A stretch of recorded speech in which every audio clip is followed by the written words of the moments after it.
Delhi high court ने शुक्रवार को केंद्र से भाजपा नेता सुब्रमण्यम स्वामी की याचिका पर अपना रुख बताने को कहा है, जिसमें कांग्रेस नेता राहुल गांधी की भारतीय नागरिकता पर निर्णय लेने के लिए गृह मंत्रालय को निर्देश देने की मांग की गई।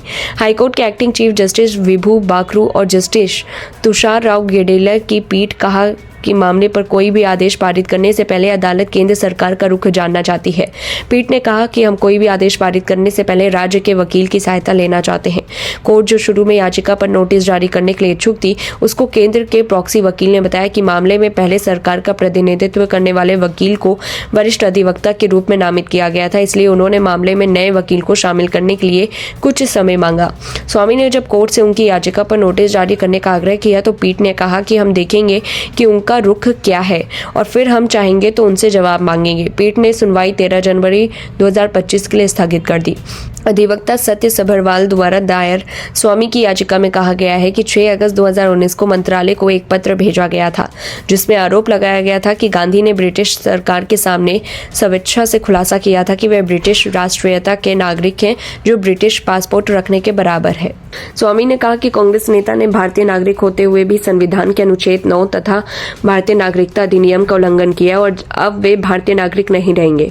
उन्होंने दावा किया कि उन्होंने अपनी शिकायत की स्थिति के बारे में पूछताछ के लिए मंत्रालय से कई बार संपर्क किया, लेकिन ना तो कोई कार्रवाई की गई और ना ही उन्हें इसकी जानकारी दी गई। शुक्रवार की सुनवाई के दौरान कर्नाटक भाजपा कार्यकर्ता एस विघ्नेश शिशिर, जिन्होंने गांधी की नागरिकता के मुद्दे पर इलाहाबाद हाईकोर्ट में याचिका दायर की, उन्होंने कोर्ट को मामले के घटनाक्रम से अवगत कराया। इससे पहले दिल्ली हाईकोर्ट ने शिशिर को इलाहाबाद कोर्ट में उनके द्वारा दायर जनहित याचिका के अनुसरण में हो रहे घटनाक्रम का उल्लेख करते हुए एक अभियोग आवेदन और हल्फनामा दायर करने की अनुमति दी थी, जबकि स्वामी ने कहा कि इलाहाबाद हाई कोर्ट में लंबित मामले का उनके मामले से कोई लेना देना नहीं है। अपील पूरी तरह से अलग है। शिशिर ने दावा किया कि स्वामी की याचिका बहुलता और समानांतर कार्रवाई को बढ़ावा दे रही है। क्या है दोहरी नागरिकता? डुअल या दोहरी नागरिकता का मतलब है कि एक व्यक्ति को कानूनी रूप से एक साथ 2 या अधिक देशों का नागरिक माना जाता है। इससे उन्हें प्रत्येक देश के पासपोर्ट रखने, अन्य नागरिकों के समान कानूनी और सामाजिक अधिकारों का आनंद लेने, दोनों देशों की राजनीतिक प्रक्रियाओं में भाग लेने, यात्रा के लिए वीजा छूट प्राप्त करने और किसी भी देश में काम करने की अनुमति मिलती है। कई देश जैसे संयुक्त राज्य अमेरिका, फिनलैंड, अल्बानिया, इजरायल और पाकिस्तान दोहरी नागरिकता की अनुमति देते हैं। हालांकि इस स्थिति के रूल्स और रेगुलेशन देशों के बीच काफी अलग होते हैं। क्या भारत देता है दोहरी नागरिकता? नहीं, भारत अपने संविधान के तहत दोहरी नागरिकता की अनुमति नहीं देता। इसका मतलब है कि एक भारतीय नागरिक एक साथ किसी अन्य देश की नागरिकता नहीं रख सकता। भारत के संविधान के तहत पूरे देश के लिए एकल नागरिकता की व्यवस्था है। भारत के संविधान में दोहरी नागरिकता की व्यवस्था नहीं है। अगर कोई भारतीय नागरिक किसी दूसरे देश की नागरिकता लेना चाहता है तो उसे अपना भारतीय पासपोर्ट जमा करना होगा और भारतीय नागरिकता त्यागनी होगी। राज्यसभा सांसद अभिषेक मनु सिंघवी इस समय विवादों में फंस चुके हैं। राज्यसभा में उनकी सीट के नीचे से नोटों की गड्डी मिली है और उसके बाद से ही सियासी गलियारों में तूफान आ चुका है। बीजेपी कांग्रेस पर आक्रामक है और कई गंभीर आरोप लगाए जा रहे हैं। अभिषेक मनु सिंघवी ने सफाई पेश जरूर की है, लेकिन अभी यह विवाद थमता नहीं दिख रहा है।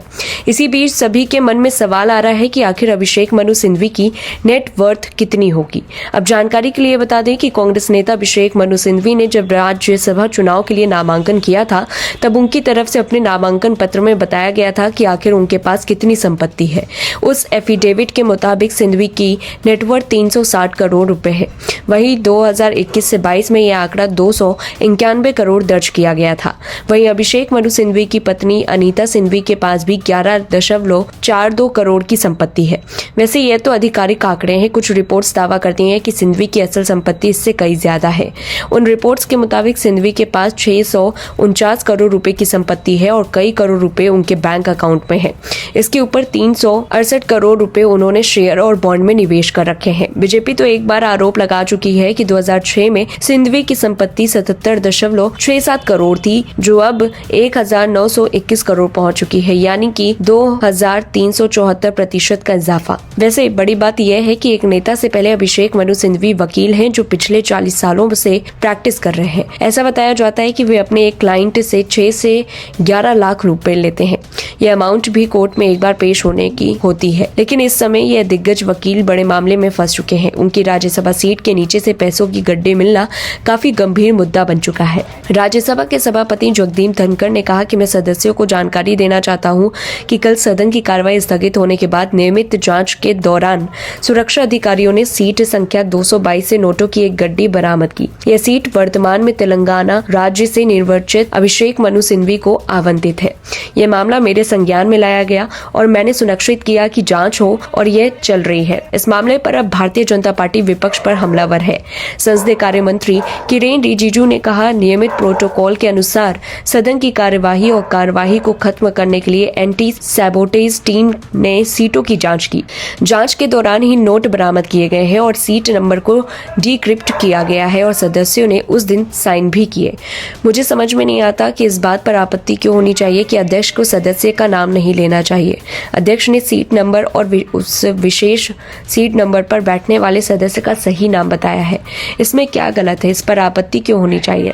किरेन रिजिजू ने आगे कहा कि आपको नहीं लगता कि जब हम डिजिटल इंडिया की ओर बढ़ रहे हैं तो सदन में नोटों का बंडल ले जाना उचित है? हम सदन में नोटों का बंडल नहीं ले जाते। मैं अध्यक्ष की इस टिप्पणी से पूरी तरह सहमत हूँ कि इसकी गंभीर जांच होनी चाहिए और सदस्यों द्वारा उठाई गई चिंता भी बहुत वास्तविक है। इस पूरी रिपोर्ट को लेकर के आपकी क्या कुछ राय है, कमेंट बॉक्स में बताएं। तब तक के लिए देखते रहिए live TV news. Devendra Fadnavis ने गुरुवार को तीसरी बार राज्य के मुख्यमंत्री का पद संभाला। प्रधानमंत्री नरेंद्र मोदी की मौजूदगी में राज्यपाल सीपी राधाकृष्ण ने फडणवीस को पद एवं गोपनीयता की शपथ दिलाई। इससे एक दिन पहले 4 दिसंबर को उन्होंने अचानक शिवसेना यूबीटी प्रमुख उद्धव ठाकरे को फोन कर शपथ ग्रहण समारोह के लिए न्योता किया था। नियम और निर्देश के मुताबिक विपक्षी दल को भी शपथ लेने के लिए आमंत्रित करना होता है और इसके मुताबिक फडणवीस ने कहा कि उन्होंने वरिष्ठ नेता शरद पवार, वरिष्ठ कांग्रेस नेता और पूर्व मुख्यमंत्री सुशील कुमार शिंदे, पूर्व मुख्यमंत्री पृथ्वीराज चव्हाण, शिवसेना प्रमुख उद्धव ठाकरे को फोन किया था। देवेंद्र फडणवीस के शपथ ग्रहण समारोह में विपक्ष की गैर मौजूदगी चर्चा का विषय बनी रही। जब इस बारे में फडणवीस से पूछा गया तो उन्होंने कहा शरद पवार को फोन किया। शरद पवार ने कहा कि वे नहीं आ पाएंगे क्योंकि संसद का शीतकालीन सत्र चल रहा है, लेकिन उन्होंने मुझे मुख्यमंत्री पद के लिए शुभकामनाएं दी। फडणवीस ने आगे कहा, शपथ ग्रहण में उद्धव ठाकरे को भी बुलाया गया था। हमारी अच्छी बातचीत हुई, उन्होंने मुझे बधाई दी और मेरे अच्छे स्वास्थ्य की कामना की। मुझे ज्यादा खुशी होती अगर विपक्ष के नेता शपथ ग्रहण समारोह में आते। देवेंद्र फडणवीस ने कहा, अगर शपथ ग्रहण समारोह में महाराष्ट्र के विपक्षी दलों के नेता आते तो मुझे अधिक खुशी होती। इसके साथ ही उन्होंने कहा कि वे 2019 में उद्धव ठाकरे के शपथ ग्रहण समारोह में गए थे। क्या राजनीति में कड़वाहट के कारण विपक्ष नहीं आया? जब ये सवाल पूछा गया तो फडणवीस ने कहा, मुझे ऐसा नहीं लगता, कभी लोग आते हैं कभी नहीं आते। फडणवीस जो भारी बहुमत के साथ सरकार बना रहे हैं, उन्होंने कहा कि वे विपक्ष को उनकी संख्या के आधार पर नहीं आंकेंगे।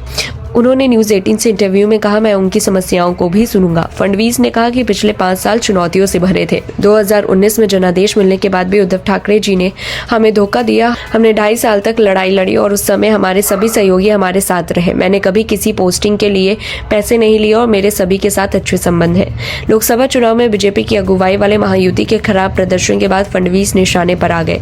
इसके बाद महाराष्ट्र पहुंचे केंद्रीय गृह मंत्री अमित शाह ने जब यह कहा था कि अगली सरकार महायुति की होगी और फिर 2029 में बीजेपी अपने दम पर सरकार बनाएगी, तो शाह के बयान पर काफी लोगों को आश्चर्य हुआ था। बीजेपी ने 11 फडणवीस को सीएम बनाकर महाराष्ट्र की राजनीति में अपने विस्तार का बिगुल जरूर फूंक दिया है। बीजेपी पिछले 3 चुनावों से सबसे बड़ी पार्टी है। 2014 में से उसे फडणवीस की अगुवाई में 122, फिर 2019 में 105 सीटें मिली थी। हालांकि बीजेपी जब 2024 के चुनावों में गई थी तब तक उसके विधायकों की संख्या बढ़कर 112 तक पहुंच गई थी। ऐसे में बीजेपी ने मौजूदा विधानसभा चुनावों में न सिर्फ अप्रत्याशित सफलता अर्जित की है बल्कि खुद के बूते पर सरकार बनाने का दम भर भी दिया है। मुख्यमंत्री के पद पर फडणवीस की वापसी बीजेपी का महादाव इसलिए है क्योंकि पहली यह तीसरा मौका है जब मराठा बहुल राज्य में किसी ब्राह्मण को सरकार की कमान मिली है। फडणवीस पहली बार 2014 में सीएम बने थे। इससे पहले सिर्फ एक बार मनोहर जोशी सीएम बने थे। वे शिवसेना के नेता थे और ऐसे में फडणवीस को दोबारा सीएम बनाने को बड़े फैसले के तौर पर देखा जा रहा है। फडणवीस ही वो नेता हैं जिन्होंने केंद्र, अलाकमान और संघ के सहयोग से महाराष्ट्र में भगवा कर दिया। डीप फेक जैसी घातक टेक्नोलॉजी का इस्तेमाल कर लोगों को गुमराह कर रही आम आदमी पार्टी। वीडियो में दूसरे चेहरे आवाज लगाकर जाने कितने लोगों के साथ शोषण किया। आम आदमी पार्टी अब इसी टेक्नोलॉजी का इस्तेमाल कर रही है। भाजपा के साथ साथ ये अभिनेता पंकज त्रिपाठी के साथ भी जघन्य अपराध है। आम आदमी पार्टी की शर्मनाक हरकत आप खुद देख लें। इस पार्टी से सतर्क रहें, बोली बीजेपी। दिल्ली विधानसभा चुनावों की तैयारी के बीच आम आदमी पार्टी की सोशल मीडिया पर भारी फजीहत हुई। उनके आधिकारिक हैंडल से अभिनेता पंकज त्रिपाठी की एक एडिटेड वीडियो शेयर की गई, जिसमें एआई की मदद से ऐसा दिखाया गया है कि पंकज त्रिपाठी दिल्ली की जनता को बीजेपी के खिलाफ वोट करने को कह रहे हैं। जब यूजर्स ने इसे देखा तो तुरंत वो आम आदमी पार्टी के फर्जीवाड़े को पहचान गए और अभिनेता से अपील की गई कि पार्टी के खिलाफ कानूनी कार्रवाई हो। विवाद बढ़ता देख आम आदमी पार्टी के मुख्य हैंडल से वीडियो को हटा लिया गया है, लेकिन अन्य जगह ये अब भी मौजूद है। फर्जी वीडियो में देख सकते हैं कि पंकज त्रिपाठी को कहते दिखाया जाता है, हम मूंगफली बेचते हैं, अपनी अकल नहीं। मैसेज देखिए, भाजपा वालों ने भेजा है, कहते हैं वोट करो, हम विकास करेंगे, हमें मालूम नहीं है क्या? इधर हम वोट करेंगे, उधर सरकारी पैसा गायब। मूंगफली वाला हूँ, मूर्ख नहीं। यदि भाजपा के लोग लालच दें तो कहो मैं मूर्ख नहीं हूँ। अब अगर पंकज त्रिपाठी की असली वीडियो को देखें तो पता चलेगा कि वो हकीकत में ऑनलाइन फ्रॉड के विरुद्ध जागरूकता फैला रहे हैं, जिसे आम आदमी पार्टी ने प्रोपोगेंडा बनाकर साझा किया। वे असली वीडियो में कहते हैं हम मूंगफली बेचते हैं, अपनी अकल नहीं। ये मैसेज देखिए, कहते हैं लॉटरी लगी है, लिंक क्लिक करके यूपीआई पिन डालिए, पैसा मिलेगा, हमको मालूम नहीं है क्या? इधर यूपीआई पिन डाला, उधर पैसा गया। याद रहे, यूपीआई कहता है कि अगर कोई लालच दे तो कहो मैं मूर्ख नहीं हूँ। पंकज त्रिपाठी का असली एड देखने वाली यूजर्स ने आम आदमी पार्टी के इस फर्जीवाड़े को पहचानने में जरा देर नहीं लगाई और पंकज त्रिपाठी को टैग करके कहा कि वो मानहानि का केस करे। वहीं भाजपा ने भी आपकी इस हरकत का पलटवार करते हुए कहा कि आम आदमी पार्टी की राजनीति झूठा, धोखा और फर्जीवाड़े पर आधारित है। दिल्ली भाजपा और इसके कई नेताओं ने भी पलटवार किया। किरकिरी होते देख आम आदमी पार्टी ने इसे अपने मुख्य हैंडल से डिलीट कर दिया। हालांकि पार्टी के कई अन्य पेज और समर्थक अभी इसे साझा कर रहे हैं। वहीं दिल्ली भाजपा ने असली और फर्जी वीडियो साझा करते हुए लिखा, चोर चोरी से जाए, हेरा फेरी से ना जाए। फर्जी वाला का नया फर्जीवाड़ा देखिए।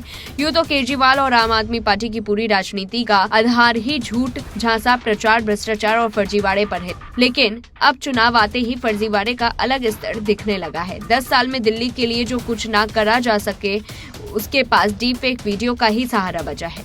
दिल्ली को चांद तारे तोड़ने के सपने बेचने वाले फर्जी वाले ने दिल्ली को नर्क बना दिया। फर्जी वाले के पास मुद्दे पर कोई जवाब नहीं है, अगर होता तो बताते कि आखिर क्यों। इस पूरी रिपोर्ट को लेकर के आपकी क्या कुछ राय है, कमेंट बॉक्स में बताएं। तब तक के लिए देखते रहिए लाइव टीवी न्यूज।